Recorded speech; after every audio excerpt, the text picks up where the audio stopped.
नमस्कार। आज हम एक बहुत ही जानी पहचानी लेकिन हर बार एक नया सबक सिखाने वाली कहानी की बात करेंगे। ये कहानी है ईमानदारी की, धोखे की और उसके बाद मिलने वाले फल की। इसमें ना अच्छाई और बुराई का एक बहुत गहरा पाठ छिपा है। तो एक सवाल है जो हम सब कभी ना कभी सोचते हैं, क्या क्या ईमानदारी की हमेशा जीत होती है? पूरी कहानी बस इसी एक सवाल के आसपास घूमती है। और इसका जो जवाब है ना, वो शायद आपको सोचने पर मजबूर कर दे। तो चलिए कहानी की शुरुआत करते हैं।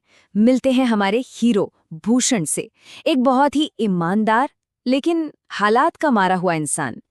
उसकी जिंदगी एक ऐसे मोड़ पर आ खड़ी हुई है जहां हर एक कदम समझिए एक परीक्षा है।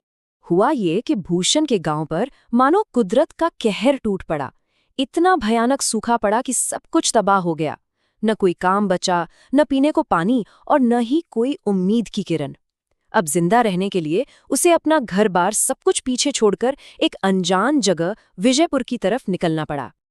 अब विजयपुर पहुंचकर उसकी मुलाकात होती है जगत सेठ से। वो उसे एक काम देते हैं और काम भी कोई आसान नहीं था। पूरे 100 जानवरों की देखभाल करनी थी। ये बस एक नौकरी नहीं थी, बल्कि उसकी मेहनत और लगन का असली इम्तिहान था। और सोचिए, उसके पास रहने तक की जगह नहीं थी, तो उसने कितनी सादगी से गौशाला में ही रहने की इजाजत मांग ली। और इस जी तोड़ मेहनत के बदले उसे क्या मिला? महीने के 200 रुपए और 2 वक्त की रोटी। हाँ, आज के समय में ये रकम बहुत छोटी लगेगी, लेकिन उस वक्त, उस हालात में भूषण के लिए ये एक नई जिंदगी की शुरुआत थी, उम्मीद की एक किरण। कहते हैं ना, कुछ लोग मौका मिलने पर उसे गवा देते हैं और कुछ उसी मौके से अपनी किस्मत बदल देते हैं। तो अब देखते हैं कि भूषण ने क्या किया। उसने अपनी मेहनत से खुद को कैसे साबित किया। भूषण ने ना अपने काम को सिर्फ काम की तरह नहीं देखा, उसने उसे अपनी जिम्मेदारी माना। और उसकी इसी लगन और ईमानदारी का असर बहुत जल्द दिखने लगा। जानवर ज्यादा सेहतमंद हो गए, दूध भी ज्यादा देने लगे। और ये सब देखकर जगत सेठ को एक बात तो साफ हो गई कि उन्हें कोई मामूली मजदूर नहीं, बल्कि एक हीरा मिल गया है। और जगत सेठ भी पारखी थे। उन्होंने भूषण की कद्र करने में जरा भी देर नहीं लगाई। उसकी तनख्वाह सीधी डबल कर दी, 400 रुपए। ये था भूषण की ईमानदारी का पहला मीठा फल। हाँ, भूषण की तरक्की की रफ्तार धीमी जरूर थी, पर वो रुका नहीं। साल बीतते गए और वो अपनी मेहनत से, यूं समझिए कि बूंद बूंद से सागर भरता रहा। देखते ही देखते कुछ सालों में उसने अपनी एक छोटी सी झोपड़ी बना ली और भविष्य के लिए एक अच्छी खासी रकम भी जमा कर ली थी। लेकिन कहते हैं ना, जहां अच्छाई हो वहां लालच की परछाई भी कहीं ना कहीं मंडराती ही है। और अब कहानी में एंट्री होती है एक ऐसे शख्स की जो भूषण की सालों की मेहनत पर पानी फेरने की पूरी तैयारी में था। तभी हुआ ये कि गांव में अचानक चोरियां बहुत बढ़ गईं। अब ऐसे में अपनी मेहनत की कमाई घर पर रखना मतलब खतरे को दावत देना था। इसी डर ने भूषण को मजबूर कर दिया कि वो अपनी जमा पूंजी को सुरक्षित रखने के लिए कोई और रास्ता ढूंढे। तो जगत सेठ ने ही उसे सलाह दी कि गांव के जमींदार के पास पैसे रख दो। उसकी ईमानदारी के तो चर्चे दूर दूर तक थे। तो बस भूषण ने अपनी पूरी जिंदगी की कमाई, पूरे 5,800 रुपए उस जमींदार के हवाले कर दिए।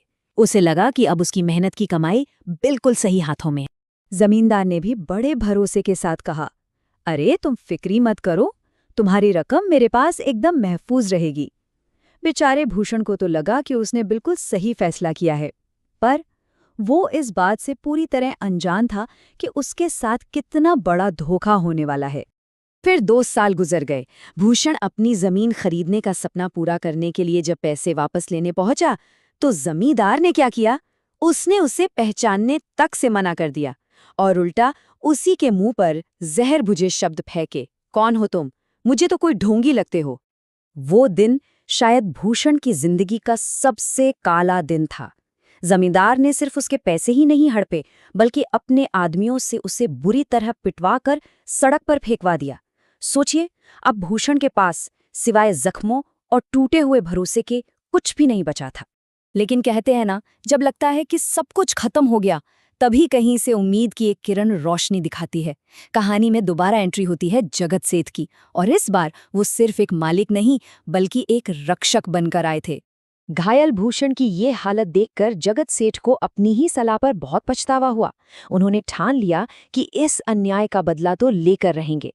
पर वो ये भी जानते थे कि लालची इंसान से ताकत से नहीं, दिमाग से ही जीता जा सकता है। और जगत सेठ का प्लान सच में कमाल का था। सुनिए हुआ क्या। पहला कदम, चारा डालना।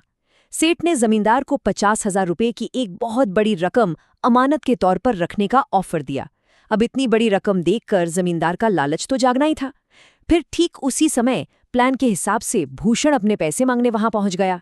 अब बड़ी मछली को फंसाने के लिए जमींदार ने सोचा, अपनी ईमानदारी दिखा देता हूं। उसने फौरन भूषण के 5,800 रुपए उसे लौटा दिए। और जैसे ही पैसे भूषण के हाथ में आए, सेठ का नौकर एक मैसेज लेकर पहुंच गया कि सेठ जी को पैसों की जरूरत नहीं है। बस सेठ ने अपनी रकम वापस ली और वो लालची जमींदार बस देखता का देखता रह गया।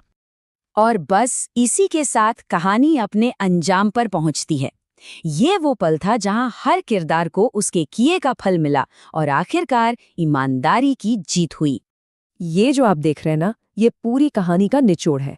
देखिए, भूषण अपनी ईमानदारी पर टिका रहा तो नतीजा क्या हुआ? उसे अपने पैसे भी वापस मिले और इज्जत भी।